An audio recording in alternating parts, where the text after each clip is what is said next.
সৰুপথাৰ শংকৰদেৱ শিশু নিকেতনত গৌৰৱোজ্জ্বল ৰূপালী জয়ন্তী আৰম্ভণি অনুষ্ঠান। সৰুপথাৰ নগৰ শংকৰদেৱ শিশু নিকেতনে বৰ্ষজোৰাকৈ উদযাপন কৰিবলৈ লৈছে ৰূপালী জয়ন্তী অনুষ্ঠান। আজি শুভাৰম্ভণি হিচাপে বিদ্যালয়খনত অতি উলহ মালহেৰে আয়োজন কৰিলে গৌৰৱোজ্জ্বল ৰূপালী জয়ন্তীৰ আৰম্ভণি অনুষ্ঠান। পুৱাৰ ভাগত পতাকা উত্তোলন আৰু স্মৃতি তৰ্পণ কাৰ্যসূচী সম্পন্ন কৰে। পৰৱৰ্তী সময়ত বিদ্যালয়খনৰ মজিয়াত অনুষ্ঠিত হয় এখনি ৰাজহুৱা সভা। উদযাপন সমিতিৰ যুটীয়া সম্পাদক ৰঞ্জন মহন্তই আঁঠৰা সভাখনত সভাপতিত্ব কৰে সভাপতি ডক্টৰ সিদ্ধেশ্বৰ বৰাই। বিদ্যালয়খনৰ ছাত্ৰ ছাত্ৰীৰ এটি সমবেত সংগীতেৰে আৰম্ভ কৰা সভাখনত আদৰণি ভাষণ প্ৰদান কৰে প্ৰধান আচাৰ্য অজিত গগৈ। আনহাতে ৰাজহুৱা সভাখনত সৰুপথাৰ সমষ্টিৰ বিধায়ক বিশ্বজিৎ ফুকন, বিদ্যাভাৰতীৰ যোৰহাট বিভাগৰ নিৰীক্ষক দিগন্ত অধ্যাপক, সৰুপথাৰ অঞ্চলৰ জ্যেষ্ঠ নাগৰিক ইন্দ্ৰ শৰ্মাকে ধৰি বহুকেইজন বিশিষ্ট তথা আমন্ত্ৰিত অতিথি উপস্থিত থাকি তেওঁলোকৰ বহুমূলীয়া ভাষণ প্ৰদান কৰে। সভাখনৰ মধ্যভাগত বিদ্যালয়খনৰ ছাত্ৰী বৰেণ্য ডেকাই নৃত্য প্ৰদৰ্শন আৰু তনুশ্ৰী শৰ্মাই গীত পৰিৱেশন কৰি সকলোকে মন্ত্ৰমুগ্ধ কৰে। সভাপতি ডক্টৰ সিদ্ধেশ্বৰ বৰাই সভাপতিৰ মন্তব্যত বিদ্যালয়খনৰ শিক্ষা সম্পৰ্কত যথেষ্টখিনি সাৰুৱা মন্তব্য আগবঢ়ায় আৰু শেষত বিদ্যালয় পৰিচালনা সমিতিৰ সভাপতি সূৰ্য গগৈয়ে শলাগৰ শৰাই আগবঢ়ায়।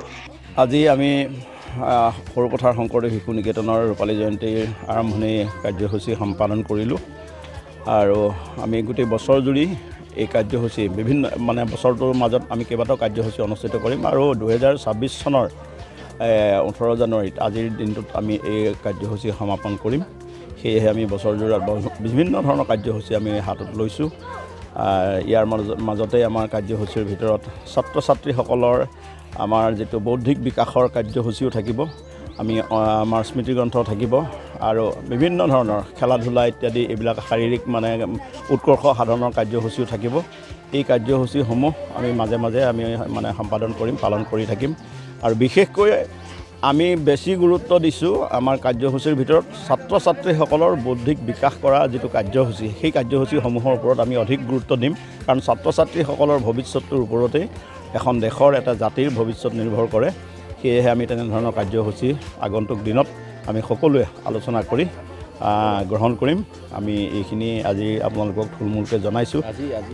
শুভাৰম্ভণি হিচাপে আচলতে অনুষ্ঠানটোত আজি কি কাৰ্যসূচী? আজি আমাৰ শুভাৰম্ভণি কাৰ্যসূচীৰ ৰাতিপুৱা আমাৰ 9:30 বজাত পতাকা উত্তোলন হ'ল, তাৰপিছতে স্মৃতি তৰ্পণ হ'ল। যিসকল ব্যক্তিয়ে এই অনুষ্ঠানটো গঢ় দিয়াৰ ক্ষেত্ৰত অহোপুৰুষাৰ্থ কৰিছিল অথচ আমাৰ মাজত আজি নাই, তেখেতসকলৰ আত্মাৰ সদ্গতি আৰু তেখেতসকলৰ আত্মাৰ আমি আশীৰ্বাদ কামনা কৰি আজি আমি সেই দুটা কাৰ্যসূচী সম্পাদন কৰিলোঁ আৰু পাছত 11 বজাৰ পৰা আমাৰ এখন ৰাজহুৱা সভা অনুষ্ঠিত হ'ল আৰু সেই সভাত আমাৰ স্থানীয় বিধায়ক মহোদয় আহি উপস্থিত থাকি আমাক উৎসাহিত কৰিলে।